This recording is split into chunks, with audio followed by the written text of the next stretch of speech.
তো ছোট বাচ্চাটাকে পর্যন্ত তারা ছাড়েনি। বৃহস্পতিবার রাত থেকে দুদিন ধরে বোন, ভগ্নিপতি, ভাগ্নি ও ভাগ্নের সঙ্গে যোগাযোগের চেষ্টা করে ফোন বন্ধ পাচ্ছিলেন পূজা চক্রবর্তী। কোনো উপায় না পেয়ে শনিবার রাতে বোনের বাসায় আসেন তিনি। তবে অনেক ডাকাডাকির পরও কারো সাড়া না পেয়ে বিষয়টি জানানো হয় পুলিশকে। ক্লাস 5-এ পড়ে ছোট বাচ্চাটা, তাকে পর্যন্ত তারা ছাড়েনি। হয়তো বা বাচ্চাটা চিনে ফেলছে। এই বাড়ি করিয়া বোধহয় আজকে 4 বছরও হয়নি, 4-5 বছর হলো বাড়ি করা। এই বাড়ি করিয়ে দেখো এই শত্রুটা। খবর পেয়ে রংপুর নগরীর মাসুয়া পাড়ার ওই বাড়িতে অভিযান পরিচালনা করে পুলিশ। বাড়ির দরজা ভেঙে ভেতরে প্রবেশ করে দেখা যায় সিঁড়িতে পড়ে আছে পূজা চক্রবর্তীর 50 বছর বয়সী বোন প্রীতিলতা চক্রবর্তী ও 25 বছর বয়সী ভাগ্নি আগামী চক্রবর্তীর মরদেহ। শয়ন কক্ষের খাটের নিচে নিথর পড়ে আছে 5ম শ্রেণী পড়ুয়া ভাগ্নে প্রিয়ম চক্রবর্তী, আর ছাদে পড়েছিল রংপুর জেলা স্কুলের অবসরপ্রাপ্ত শিক্ষক 65 বছর বয়সী ভগ্নিপতি গণপতি চক্রবর্তীর মরদেহ। ওনার একটা মাসি আছে, উনি মাসি ফোনে যোগাযোগ করার চেষ্টা করে। 2 দিন থেকে নাকি কোনো যোগাযোগ হয় না।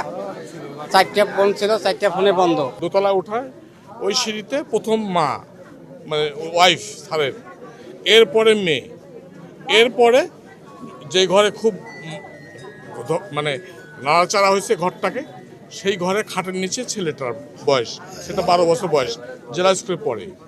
আর স্যারের একটা চিলা কোঠা। পুলিশ জানায় ঘরের ভেতর সব লন্ডভন্ড ছিল। নিহত সবার মরদেহেই পচন ধরে যাওয়ায় ধারণা করা হচ্ছে 3 থেকে 4 দিন আগে তাদের হত্যা করা হয়েছে। আবার নিহতের কারো গলায় রশি, কারো গলায় গামছা কিংবা গেঞ্জি পেঁচানো ছিল। তাই তাদের সবাইকে শ্বাসরোধে হত্যা করা হয়ে থাকতে পারে, আর ঘটনাটি ডাকাতি বলে ধারণা করা হচ্ছে। আপাত দৃষ্টিতে মনে হচ্ছে ডিকম্পোজিশন দেখে মনে হয় 3-4 দিন আগের। সেখানে যাবার আগে চিলে কোঠায় সেখানে মা এবং মেয়ের দেহ পড়ে আছে, সেটাও ডিকম্পোজ। এবং একটা শোবার ঘরে দেখলাম ওনার ছেলের লাশটা একদম দেওয়াল এবং খাটের সঙ্গে লাগানো অবস্থায় একদম ভিতরে ফেলে দেওয়া। তাদের বৈদ্যুতিক সংযোগটা বিচ্ছিন্ন এবং পারিপার্শ্বিকতা, ভিতরের যে অবস্থা, তাতে আমার মনে হয়েছে, প্রাথমিকভাবে আমি মনে করছি এটা ডাকাতির ঘটনা। এদিকে এলাকায় কারো সঙ্গে অবসরপ্রাপ্ত শিক্ষক ও গণপতি চক্রবর্তীর বিরোধ ছিল না বলে দাবি স্থানীয়দের। তবে তাদের ভাষ্য, 4 বছর আগে রংপুর নগরীর মাসুয়াপাড়ায় দোতলা বাড়ি নির্মাণ করে বসবাস শুরু করেন তারা। স্কুল থেকে অবসরের পর হোমিওপ্যাথি চিকিৎসা দিতেন গণপতি। এলাকার কারো সঙ্গে পরিবারটির কোনো বিরোধ না থাকলেও খুব একটা মিশতেন না তারা।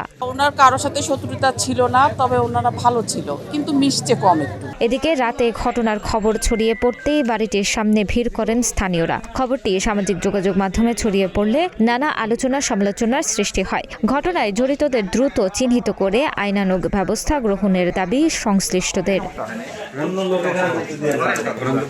ডেস্ক নিউজ, প্রতিদিনের বাংলাদেশ।